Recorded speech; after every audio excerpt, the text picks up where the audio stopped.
पदार्थ हैं वे सब आप ही है, तथा विराट, स्वराट, सम्राट और अधिपुरुष, ब्रह्मा आदि भी सब आप ही से उत्पन्न हुए हैं। वे ही आप इस पृथ्वी के नीचे ऊपर और इधर उधर सब ओर बढ़े हुए हैं। सब जगत आप ही से उत्पन्न हुआ है तथा आप ही से भूत और भविष्यत हुए हैं। यह संपूर्ण जगत आपके स्वरूप रूप ब्रह्मांड के अंतर्गत है। फिर आपके अंतर्गत होने की तो बात ही क्या है।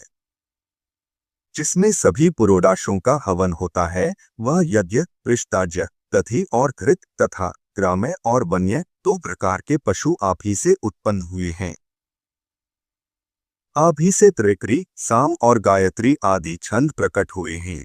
आप ही से यजुर्वेद का प्रादुर्भाव हुआ है और आप ही से अश्व तथा एक और दांत वाले महिष आदि जीव उत्पन्न हुए हैं।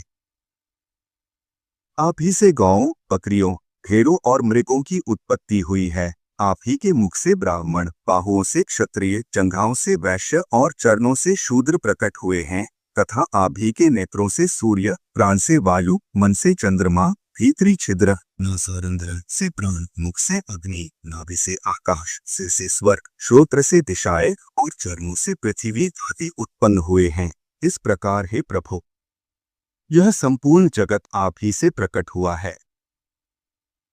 जिस प्रकार नन्हे से बीज में बड़ा भारी वट वृक्ष रहता है, उसी प्रकार प्रलय काल में यह संपूर्ण जगत बीज स्वरूप आप ही में लीन रहता है। जिस प्रकार बीज से अंकुर रूप में प्रकट हुआ वटवृक्ष बढ़कर अत्यंत विस्तार वाला हो जाता है, उसी प्रकार सृष्टि काल में यह जगत आप ही से प्रकट होकर फैल जाता है।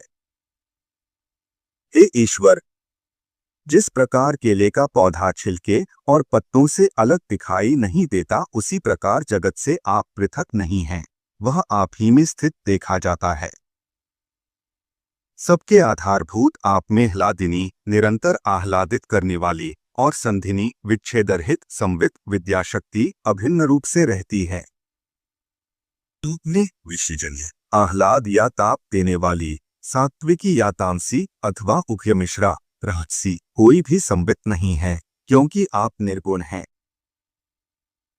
आप कार्यदृष्टि से पृथक रूप और कारण दृष्टि से एक रूप हैं। आप ही भूत सूक्ष्म हैं और आप ही नाना जीव रूप हैं। हे भूतांतरात्मन, ऐसे आपको मैं नमस्कार करता हूँ। योगियों के द्वारा अंतःकरण में आप ही महत्तत्व, प्रधान, पुरुष, विराट, सम्राट और स्वराट आदि रूपों से भावना किए जाते हैं और